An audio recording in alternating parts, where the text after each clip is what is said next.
Assalamualaikum warahmatullahi wabarakatuh. Perkenalkan, nama saya Endang Sapitri dengan NIM 4012211020. Saya dari kelas 6B. Di sini saya akan menjelaskan 3 yurisdiksi dalam zona delimitasi. Baik, di sini saya akan menjelaskan yang pertama, delimitasi laut teritorial. Pasal 15 UNCLOS mengatur tentang delimitasi laut teritorial. Menurut pasal 15 UNCLOS, sebuah negara bisa memilih untuk tidak menerapkan prinsip garis sama jarak atau garis tengah atau median line jika pihak yang terlibat setuju atau jika ada pertimbangan historis atau kondisi istimewa lainnya. Suatu negara A bisa saja mengklaim adanya pertimbangan sejarah atau kondisi istimewa sehingga memungkinkan untuk tidak menggunakan garis tengah atau garis sama jarak. Akan tetapi, negara B bisa juga tidak menyetujui apa yang dikemukakan oleh negara A. Akibatnya, antara negara A dan B akan terjadi sengketa yang perlu penyelesaian.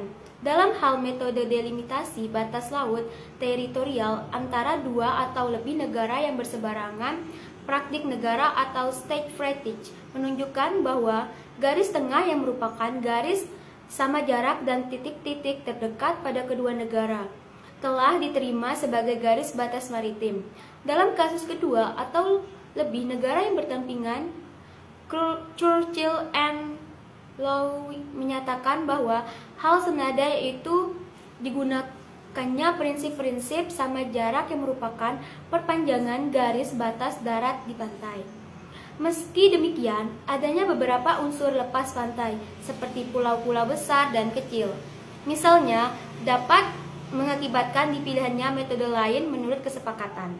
Dalam kasus penentuan batas maritim antara Indonesia dan Timur Leste, keberadaan pulau-pulau kecil seperti Pulau Batek, Pulau Atauro, Pulau Jaco, Pulau Leti, Pulau Riran, Pulau Weter, dan Pulau Kisaran bisa dipertimbangkan sebagai alasan untuk tidak mengadopsi prinsip garis tengah atau sebaliknya mengubahnya untuk kepentingan bersama. Garis batas maritim final bisa dicapai dengan memberi bobot tertentu, 0, setengah, dan penuh kepada pulau-pulau kecil tersebut sehingga garis final bisa dihasilkan bukan lari garis tengah atau median line murni melainkan hasil modifikasi. Sebagai contoh dalam kasus Gulf of Maine, Sail Island diberikan bobot setengah atau Hell effect ketika menentukan garis batas final antara dengan Kanada menegaskan bahwa telah diterima untuk bahwasanya hukum internasional modern tidak memungkinkan pulau kecil untuk memberikan efek yang tidak proporsional atau tidak adil dalam batas maritim. Pendapat ini dikemukakan dalam memberikan pendapat legal terhadap kemungkinan batas maritim di Timur Leste. Salah satu perjanjian batas maritim terkini yang mempertimbangkan keadaan pulau kecil adalah perjanjian antara Australia dan Selandia Baru. Perjanjian ini memberikan bobot setengah kepada Three Kings Island milik Selandia Baru dan berlaku secara hukum sejak 25 Januari 2026. Singkatnya, delimitasi batas laut teritorial mengikuti kaidah yang dikenal dengan equidistance atau special circumstance rule atau kaidah eludistan atau pertimbangan khusus. Yang kedua, delimitasi zona tambahan. Perkembangan konsep zona tambahan bisa dipandang sebagai konsekuensi dari beberapa konvensi khusus. Konvensi Laut Teritorial atau Territorial Sea Competition menyatakan bahwa lebar zona tambahan tidak boleh melewati 12 mil laut dari garis pangkal. Pasal 24 ayat 2 Territorial Sea Competition. Meskipun Territorial Sea Competition atau TSC sebagai salah satu produk hukum konferensi 1954 menentukan lebar maksimum zona tambahan, konferensi ini tidak berhasil mencapai kesepakatan mengenai lebar laut teritorial atau zona tambahan yang pasti. Akibatnya, ada variasi yang cukup besar dalam hal klaim zona tambahan pada sejak saat itu.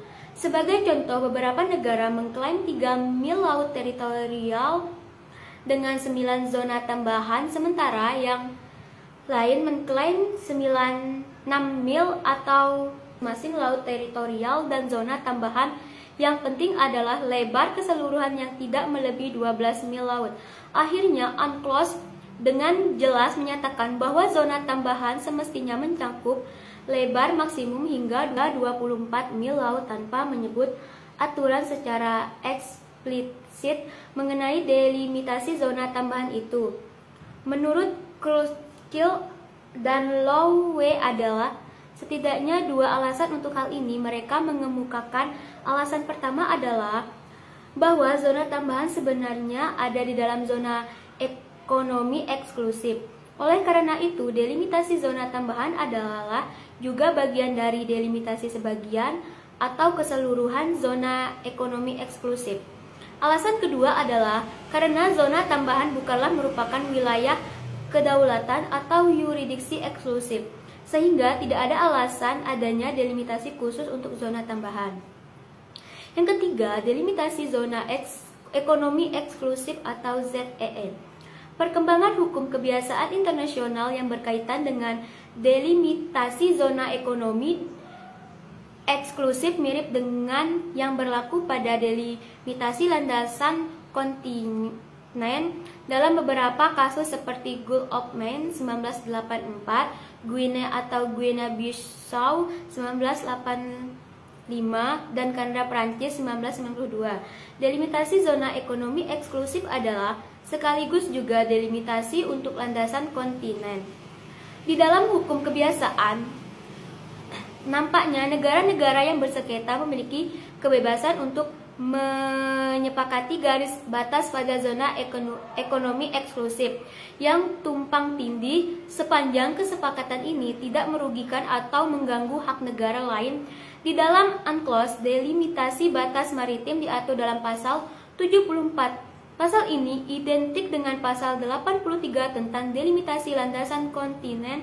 Tidak satupun dari pasal 74 dan pasal 83 UNCLOS yang memberikan petunjuk rinci tentang proses delimitasi, tetapi hanya menyebut perlunya mencapai solusi yang adil. Dalam praktiknya, batas zona ekonomi eksklusif yang disetujui pada umumnya sama dengan batas landasan kontinen, meskipun sebenarnya batasan landasan kontinen berlaku untuk dasar laut, sedangkan batas zona ekonomi eksklusif berlaku untuk kolom air. Meskipun demikian, ada beberapa kasus yang mengidentifikasikan perbedaan signifikan, misalnya Traktat Batas Maritim antara Australia dan Papua Nugini 1978 dan Perjanjian Batas Maritim antara Indonesia dan Australia 1972 berada sangat dekat dengan Indonesia atau Timor. Sementara batas zona ekonomi eksklusif menerapkan prinsip garis tengah.